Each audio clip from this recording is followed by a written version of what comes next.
پرسیاری دووەم بە فارسی هەڵێ ئەگەر بینی ئەمریکا و ئێران جەنگێک ڕوو بدە بە نەزەری ئێوە ئایا ئەهلی سونەتی ئێران چی بکەن باشە؟ ئایا لەژێر ئاڵای حکوومەتی ئێرانە جیهاد واجبە؟ ئەگەر جەنگ بەرامبەر بە ئەمریکا ڕوو بدە تەکلیفی واتە ئەرکی ئەو گەنجانە چی ئەوێ کە بە ئیجباری ئەیان بن بە سەربازی، یعنی بە زۆرە بن بە سەربازی ئێرانی و ئەڕۆن، ئایا کە بکوژرێن شەهید حسابە بن؟ پرسیاری تریش زۆر هاتووە تەبەن دەربارەی ئەوەی کە ئایا احتیمالی لێدانی ئەمانە چەندە؟ دوو بڕگە، یەکەم من جوابی ئەم ئەدەمەوە دوایی، بەڵام یەکەم جار باسێک لەوە ئەەکەم کە پێشتریش باسم لێوە کردبوو. یەکەم من وا نازانم ڕوو بدا جەنگ لە نێوانیانە. یەکەم جەنگ لە نێوان شتێکی تاریخی لە هەموو تاریخی شیعەیە شەڕ ڕوو نادا بەرامبەر بە نەسارە، بەرامبەر بە ئیستعمار، بەرامبەر بە ئەوروپا، بەرامبەر بە پێشتر، بە سەلیبی، بە مەغۆل، بەرامبەر بەوانیت. مەغۆل بە وڵاتی ئەوانە هاتن بۆ وڵاتی ئیسلامی وێرانیان کرد ساڵی 656 هیجری و پایتەختەکەیان کرد. ئەنجا ئەوان پەیوەندیان لەگەڵ هەموو جۆرە سەلیبەکانە هەبووە، پەیوەندیان لەگەڵ هەموو خەڵکانێکی ترا هەبووە لە سەردەمی ئێستاشە کە ئەمریکا هاتووت عێراقی تەدمیر کرد، هەروان پەیوەندیان لەگەڵیا هەبوو و سیستانیش 200 ملیۆن دۆلاری وەکو ڕامسفیلد نووسیوێتی ئەڵێ 200 ملیۆن دۆلارماندایە بۆی فتووە دژی ئەهلی ئەمریکان نەدا، دژی سەربازەکان. لەبەرەوە یەکەم وا نازانم شەڕ بقەومێ. ئەمانەش ئێستا مناوەراتێک کە ڕووەدا تەبعان، یعنی بزانە ترامپ چەند کەمی کردو ئیشەکە. یەکێک لە 4 تیارەی جاسووسی زۆر مهمی ئەمریکی کەوتووە، بە قووەتی جەوی ئێرانیەکان لێیانداوە کەوتووە. ترامپ ئەڵێ جەنەراڵێکی غەبی ساڕوخی پێوە ناوە خستوێتی، ئێوە گەر جاران وای بیان ویستە شەڕکەن، جەنەراڵی غەبی چییە و هی عاقڵ چییە و دەوری ئەمانە چیڵێ تەعەدای لێ کردوین و پێویستە ڕەدی لێ بدەین. ئەوەش هەر مناوەرەیەکی ترە کە بڕیار و ئەم بەیانیە گوایە ترامپ بەتەما بووە لێیدا دوای ڕێیەکەی خۆی گۆڕی و بۆچی گۆڕیوێتی. من پێم وایە هەمووی مناوەراتێکی نێوان ئێران و ئەمریکایەکانە لە ژێرەوە ڕێکن، لە ژێر ئیتیفاقاتیان عیمەرجین لەو کاڵین ڕێکن خەڵک وا نەزانێتەوە دەستیان لە ناودەستیەکە هەمووی ئیتیفاقاتێکەکەنەوەوانە دووسە لە هێزن مەساڵحیانێ مەساڵحەکان تێگە چڕژێ جاری وایە، یەکیان قاچی زۆرترە باتە پێشتر، یەکیان نفوزی زۆرترە با، یەکیان اقتصادێک زۆرترە با، ئەوی تریان استفادە لەویترەکە، بەڵام وجودی هەردووکیان ضروریە بۆ مەساڵحی هەردووکیان. وجودی ئێران بەم شێوەیە شەڕفرۆش و وەکو دایناسۆر کە لە بچووک و بەدەن ئەستور و کلکەوە شێنێ لەملا لەو لای ڕۆژهەڵاتی ناوەڕاست قازانجی ئەمریکایە، چونکە تا ئەمریکا ئێران خۆی بە قووەت نیشان بدە ترامپ و ئیدارەی ئەمریکی خلیج باشترە دۆشن. وجودی ئەمریکاش دیسان ضروریە بۆ ئەو ئیدعایاتانەی کە ئەمریکا ئێرانێکە کە گوایە بەرامبەر بە ئەمریکاش دەتوانێت بوەستێتەوە. ژنا هیچ نییە و جەنەڕاڵەکانی ئێرانیش زۆر زۆر باشە زانن ئەمریکا توانێت لە یەک لەحزەیە 500 ساڕوخیان پێوەنێ 10 ملیۆن کەس بڕاتە دەرەوە لە ئێران، اقتصادیان دابەزێتە 10 ئەوەندەی تر دابەزێتە ژێر سفر. ساڕوخەکانی عێراق هاتەوە هەموو مەلایینە ڕای کردە دەرەوە. وەختێ ساڕوخە گەیشتە مەیدانی ئیمام حوسێن خەڵک لە تاران نەما، نەشەو نەڕۆژ خەڵک لەوێ نامایەوە. ئێستا گەر بزانن لە باریجە ئەمریکیەکان و لە خلیجەوە لێیانە درێ بەخوا قەسەم 10 ملیۆن زیاترە ڕاتە دەرەوە لە ئەهلی ئێران، وانە خۆ نانوێ بمرن دوای شەڕژ ئاوا ناکەن. ئەنجا لە مەسلحەتی هیچیشیان نییە شەڕکردنەکەن، نە لە مەسلحەتی ترامپە نە لە مەسلحەتی ئێران. ترامپ ئەسڵەن بۆیە جێیشی ئەمریکی لە سووریا بە حساب کشاندەوە بۆی جوندی ئەمریکی نەکوژرن. ئێستا چۆنیاندا بکوشت؟ خۆ ئێرانەکان توانای ئەوەندەیان هەیە هەر بە ساڕوخ بدەن لە باریجە ئەمریکێک، لە مەساڵحی ئەمریکی بدەن و جوندیشیان بکوژن، لە عێراقیش بیان کوژن، لە سووریاش بیان کوژن، بەڵام ئەوە ناکەن. مناوەراتێک لێرە و لێرە بە حوثیەکانیەکەن، بە شیعی بەحرینیەکەن، بە شیعی کوێیتیەکەن، اینجا بە شیعی عێراقیەکەن، وڵات تۆپێکیان ناو بە منطقەی خەڵراوە، لە سووریا شتێکی واکەن، بەڵاوانە هەمووی لەژێر عەدەسەی ئەمریکایانی. ئەمریکا تەماشای هەموویانەکە، یعنی وەکو مێرولەوان کە ئەگەڕێن لەژێر پەرداخێکی شوشەیە کە دەمە و نخون کرابێتەوە بەسەریان یان شتێک نیە ئەمریکایەکانیش لێی غافڵ بن بەڵام لە هەمان کاتە وا نازانم ئەسڵەن شەڕیان ببێ فەرەز نابڵین 10 ساڵ ڕوخیان بە یەکترەوەنا یەکسەرە وەستەیە بە یەک ڕۆژە وەستێ بە 2 ڕۆژە وەستێ خۆ شەڕێکی وا ڕوو نادا کۆ عێراق و ئێران یاوەکو شەڕەکانی تری ئەمریکا توانای شەڕی دوورخایەنی نییە وەکو ڕووس و جێشی سۆڤێتی قەدیم جێشی ئەحمەر ئەوانە خاکیانە گرت چەند جوندی بە کوشتن پێیان مهم نییە مهمە خاک بگرن مەدرسەی ئەمریکیەڵە نا خاک بگرە و بەریدە بەڵام مهمە ئەفرادەکانت نەکوژرێن هجوومێکی زۆر گەورە بکەرە سەر شوێنێک کە تەکیدوی لەوەی کە ئەیگری و دوژمنەکە ئەشکێنی ئێرادەی دوژمن بێنیتە ژێربارەوە بۆ ئەوەی ڕێکەوتنەکەت لەگەڵای ئیمزاکە ئەجناوان قەشەڕی ئەو ئیستینزافە جارێککە ناکەنەوەکەوەی هەفتە ئەوی ساڵی هەفتاویەکە کردیان لە ڤێتنامە ئەمە بە شێوەیەکی گشتی من نەزەرم وایە ڕووناتە بەڵام ئەگەر هاتوو ئەم شەڕە ڕوویدا لە بینی ئێران و خەسمێکی تری کافرە ئشارەتم پێدا پێشترتم لەگەڵ ئەمریکا لەگەڵ ئەوروپا لەگەڵ سین لەگەڵ ڕووس لەگەڵ هەر کەسی جهەدێکی کافرە ئێمە تەئیدی ئێرانەکەینەوە کات تەرەفی ئێرانەگرین ئەهلی سونەتی ئێران 20 ملیۆنە بن ئەگەر خۆیان توانیان لەژێر ئاڵای یەک کەسی سنی خۆیانە کۆ ببنەوە وهو المەطلوب ئەوە داواکراوەکە ئەوەیە با لەگەڵ حکوومەتی شا ئیتیفاقکەن هیچ شکالێکیش لەسەر ئەمە نیە ڕۆکو سەلاحەدین ئەیوبی ڕەحمەتی خوای لێبێ و هێزی مسلمانان و عولەمای مسلمانان هەموو ڕێکەوتن لەگەڵ وەزیری فاتیمیەکان دژی سوڵتەی فاتیمی کە ڕێکەوتوو لەگەڵ سەلیبەکان و سەلیبەکانی هێناوە ئەسکەندەریە کەوا بۆ ئەهلی سونەت و جەماعەتەکەش لەگەڵ فاتیمیەکانە ڕێکەوتن کە سەلیبەکان دەرکەنەوە لە ئەرزی ئیسلامی و بە درێژایی تاریخ زۆر شتی تری ئاوا ڕوویدا بۆی عولەمای ئیسلام ئیمامی ئیبن حەزم ڕەحمەتی خوای لێبێت لە محەلا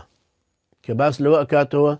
مناسڕەی هەندێک لە مشریکین دژی هەندێک لە مشریکین ئەشێبی کەین کە قازانجی ئێمەیتایە ئەم مشریکانە مسالمترن ئەوانە محاربترن ئەوان دڕندەترن ئێمە طبعا لەگەڵەوە شاکە بە عام شیعە بە مسلمان نەزانی ئەمە ئیمامی ابن حەزم لە محەلاوە ئەفەرمێ ئیمامی ابن عەبدولبەر لە تەمهیدا ئەفەرمێ ئەگەر مسلمانان یارمەتی مشریکانیان وەرگرت یا مشریکانیان یارمەتیدا دژی مشریکانێکی تر بۆ ڕزگارکردن یەک ئەسیری مسلمان جائیزە ئیمامی نەوەوی ڕەحمەتی خوای لێبێ بە هەمان شێوە لە شەرحی صحیحی مسلمە ئیمامی شافعی ڕەحمەتی خوای لێبێ لە الرسالە لە الأم کتێبی الأمی خۆیدا هەموو مەذهبەکان لەسەر ئەمانە دوا و نقسەیان کردو دقێکم هێناوەتە هی ئیمامی ابن تەیمیە ڕەحمەتی خوای لێبێ کە ئەفەرمێ دقەکە لە مجلدی پێنجەمی فتاوای مجموعی فتاوایە فتاوى الكبرى 537 نەک مجموعی فتاوى کتێبێکی ترێ بە ناوی الفتاوى الكبرى 5 مجلدە لە مجلدی پێنجەم لاپڕە 537 ئەفەرمێ وأما قتال الدفع فهو أشد أنواع دفع الصائل عن الحرمة والدين فواجب إجماعا أما أو جهادي أو كشتاري كدجي دجمن أكرب بو أوي دريان كينوا لهمو جهادي تر فرسترو لهمو شيان مهمترە چونکە دژمنی هێرش هێن کە هێرشی هێناوەتە سەر حرمة الدين عن الحرمة والدين هێرشی هێناوە سەر مقدساتی مسلمانان و سەر دینەکە و سەر خەڵکی ئیسلام فواجب إجماعا واجبە لەسەر هەموو کەسێک ڕەدی عدوانەکە واتە ئەم دەست درێژیە ڕەت کاتەوە فالعدو الصائل الذي يفسد الدين والدنيا ليس أوجب بعد الإيمان من دفعه ئەفەرمێ ئەو دژمنە هێرش هێنەی کە فەسادە خاتە سەر دین و دنیای مسلمانان ليس أوجب بعد الإيمان من دفعه دوای باوەڕهێنان شایەتمان هێنان هیچ شتێکی تر فەرز نییە تەنانەت وەکو نوێژیش فەرز نییە لەسەر مسلمان بیکە بەڵکو ئەوە خرێتە پێش هەموو شتێکی ترەوە هەر لەبەرەوەشە دکتۆر عەبدولعەزام ڕەحمەتی خوای لێبێ کتێبێکی دانا الدفاع عن أراضي المسلمين من فروض الأعيان يعني فەرزە وەکو نوێژکردن ليرك أفرمي العدو الصائل الذي يفسد الدين والدنيا ليس أوجب بعد الإيمان من دفعه فلا يشترط له الشرط هيج مرجك أو كاتناوت بويدانان إيماني هناوت شاكي بدر بر دفاع بك بويا ليرة زور ضروري أن جاء أفرمي بل يدفع بحسب الإمكان وەختە گەڕامەوە سەر ئەم باسانە طبعا لە ڕێی عولەما بەڕێزەکان چوار ئیمام بەڕێزەکە و ئیمامی ابن حەزم و هەروەها عولەمانی سەردەم و عولەمای جیهادیەکان و سولەیمانی کوڕی ناسری عەلوان ڕەحمەتی خوای لەبێ خوای گەورە بیپارێزەوە ئازادی کە لە زیندانی تاغوتانی سعودیەیە، هەروەها عولەمانی تری وەکو عەلی خضەیر و ئەوانی تریش هەموویانە فەرموون لەو بڕیارە زانستیانەی کە بە دەلیل لە عولەمانی ئیسلام قسەیان لەسەر کردووە لە هەموو سەرچاوەکانی شەریعەتە، هەروەها لەو قیاسە ئوسولیە شەرعیانەی کە عولەمای ئیسلامی متەئەخرین کردویانە لەگەڵ ئەوانی ترە، چکە متەئەخرین زۆر کەوتونەتە ئەم کێشانەوە لە ئەندەلوس، لە قوبڕۆس، لە کریت، لەو شوێنانەی کە ڕوبەڕووی ئەهلی کوفر بوونەتەوە. هەروەها والنظائر الفقهية يعني ئەوەی کە ئەشوبهێن بە یەکتری وەکو ئەحکامی فقهی لە هەموو ئەمانەیە ئەوەیە کە ئەو عولەما بەڕێزانە هەندێک لەو عولەما بەڕێزانەی سەردەمیش فتوایان لەسەر ئەوەدا مناصرەی سەدام حوسێن کە بەلای شێخ سولەیمان بن ناصر العەلوان و کافرە، مناصرەی سەدام حوسێن کە کافرە جائزە لە ڕەتکردنەوەی هجوومی سەلیبیەکانی ئەمریکی، چونکە ئەمریکیەکان معلومە دێن دینە گۆڕن، منهەجە گۆڕن، دینی خۆیان فەرزەکەن، شریعەتی خۆیان فەرزەکەن، قانونی خۆیان فەرزەکەن، اقتصادی وڵاتەکە ڕوخێنن، خەڵکیە کوژن، خەڵکی زەلیلەکەن، هەموو شتێ هەرچی فەساد و خراپەکاریەکە هەیە لەوایکەن. ئەمە لە سەد ئەوەیە کە ئیمامی ابن تەیمیە فەرمی العدو الصائل الذي يفسد الدين والدنيا. ئەنجاوە عدو الصائل کە هەر ئەگەر دژمنێک بێ هجووم بێنێ، ئەمە عدو الكافر المحارب الذي يفسد الدين والدنيا. لەبەرەوە حتمما ئەو کاتە ئێمە تووشی ئەم موازنەیە بین، ئایا لەسەر ئەمریکا بکەینەوە بڵێن باشە بابێن هجووم کەینە سەر ئێران لەگەڵ یانە؟ ئێمە شتێکی ناممکنە، چونکە ئێمە لە عولەمای ئیسلامە فەرمویان بەبێ منازع عولەما فەرمویانە ئینسان پێی مرتەد دەبێتەوە لەسەری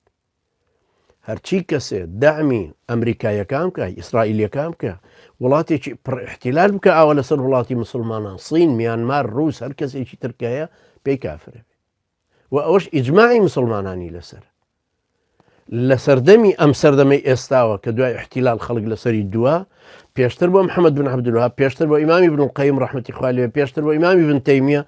کە ساڵی 1920 هیجری کۆچی دوای کردووە، پێشتر 28 ئەنجا پێشتر بۆ ئیمامە بەڕێزەکانی تری شاڵتیبی و ئەنجا بۆ ئیمامی نەوەوی بۆ هەموو ئیمامە بەڕێزەکان بۆ پێشەواکانی تریش کە قسەیان لەسەری کردو. لەبەرەوە ئیجماع لەسەر ئەوە کە هەر کەسێک مناصرەی ئەهلی کوفری محاریبی کرد دژ بە مسلمانان پێی مرتەد دەبێت، بە تەنیاش جاسوسیان بۆ بکە لەسەر مسلمانان پێی کافرە بێت. بۆ ئەوان شتێکی زۆر خەتەرانی ئەگەر توانیمان لە بینی هەردووکیانە خۆمان نادەین بە کوشت سیرەکەین بزانین. تەمەنەوە 100 جاری ئەڵێمەوە کە من تەسەورم نییە کە ئەسڵەن ئێران و ئەمریکا شەڕ کرد، ئێران و غەرب هەر شەڕ ناکەن، یەکسەر تەدەخولەکەن ناوی ئەوی بستێنن. دوای چی زانی ساڵێکە پەیوەندیان پێکەوە هەیە لە ژێرزەمینی لە عومان، محمودی ئەحمەدی نژاد لەو کاتێک کە زۆر قسەی زلیە کردش بە ئەمریکا ئەوانە و تەحەدایە کردی جۆرج بۆش هات بۆ ئەمبار، هات بۆ ڕۆمادی، بە دوای یەکسەر محمودی ئەحمەدی نژاد هات بۆ مەدینە سەدر و مانگێکیش لەوێ مایەوە وەکو تەحەدایەکی ژێمە هەموو شتەکان ڕێکەوتن، چکە لەو کاتانەیە دانیشتنەکانیان هەبوو لە عومان. ساڵێک گوتولی کێشا بوو دوای گەیشتە نەتیجەی ئەوەی کە ئۆباما تەلەفۆنی کرد چارەچێک لەگەڵ حەسەنی ڕۆحانی. کەوابوو ئەگەر بێت و تەماشا بکەین و عولەماکانی ئیسلام بە شێوەیەکی گشتی ئەفەرموون ئێمە لەو حاڵەتانی وەکو ئێستا کە ئەم پرسیارەکە هاتووە کە ئایا گەر ئەمریکا هجوومی کردە سەر ئێران و ئەهلی سونەتی ئێران چیەکەن، دوو حاڵەت هەیە. یەکێکیانەوەیە کە دیفاع لە وڵاتی مسلمانان بکەین، لە حڕماتی مسلمانان، لە مقدساتی مسلمانان، لە حرمەتی ئیسلامەکە لەگەڵ کامیان باشتر ئەتوانین. ئێمە لەگەڵ احتیلال بووین فەوتاین، ئەوانی کە ڕۆشتن لەگەڵ احتیلال چەکیان پێدانان وەکو کۆمەڵی ئیسلامی وەکو یەکگرت و ئیهانەشیان کردن، تەواو فڕەشیان داونەتە کەنارەوە، گوشیان وەکو لیمۆ ئیستیفادەیان لێکردن وڵات دیموکراسیمان بۆ هێناونەوە تا ئیسلامەکانیش بەشدارن، هەرسێکیان فڕەدایە کەنارەوە، ئەلمانەکان خۆیان حکومەتیان تەشکیل کرد لە ئەخیرە. ئەمە نەتی ممارەسەی ئەوە بوو خەڵکیە کە تەئیدی احتیلالی کرد کە ناویان نابوو پرۆژەی ئازادکردنی عێراق لەم قسە زل و قەبانە کە کوفرەکان پێدا پۆشی کوفری محاری. لە بەرامبەرە ئەگەر هاتو تەئیدی ئێرانمان کرد و ئێران بە قووەت بوو، ئێران خۆی من ناڕۆن شەڕی لەگەڵ بۆی بکەین، شەڕی بۆ بکەین، بەڵام فەرەز ناوە ئەهلی سونەتەی کە لەوێن ئەوانە بە سەرباز ئەگیرن وەکو دەوڵەتی ئێرانی دیفاعەکە لە دەوڵەتی ئێرانی هەروەکو وایە پاکستان هجوومێکی هەندستانی بێتە سەر هەروەکو وایە بەنگلادش میانمار هجوومێکی بکاتە سەر وەکو وایە ئەنگۆلا هجوومێ بێنە بۆ سەر بۆ نمونە گامبیا نیوەی مسلمان بەڵام خۆ مسلمانەکانە بێن دیفاع لە گامبیا بکەن یا ساحل العاجیا لە هەر شوێنێکی تر لە وڵاتانە کە مەسیحی مسلمان پێکەوە هەن وەگەر دەوڵەتێکی کافر هجوومی هێنایە سەر مسلمان گومان لەوەیان نییە کە ئینسانی مسلمانە بێ یەکەم بەرگری لە ئەرزی مسلمانانەکە لە مقدساتی مسلمانانەکە لە خوێن و مافی مسلمانانەکە دووەمیشیانەوەیە ئێمە مکەلەفین بۆ ئەوەی ئەم دوژمنەی هێرشەکەی هەناوە هێرشەکەی ببەزێنین ڕەتی بکەینەوە بۆیە ئێمە وەکو ئەهلی ئیسلام سۆفیەک جیهادەکەی ئەعلانکە سەلەفیەک جیهادی ئەعلانکە مەذهبیەک بیکە مفتیەک بیکە هەر کەسە جیهادەکەی ئەعلان بکە ئێمە جیهادی لەگەڵەکەین مع البەڕی والفاجر وتا ڕۆژی قیامەتی ژەمە بەردەوامە بە عولەمای ئیسلامی وەکو لە عەقیدەی تەحاویە هەیە لەسەر ئەمە متتەفقن ئومەتی ئیسلام لەسەرەوە متتەفق چێ ئێستا بەرامبەر بە احتیلال مەسەلەن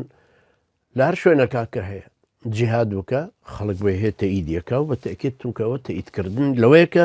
تێکی بشکێنینەوە مەشروعەکەی فەشەل پێبێنین والله تعالى أعلم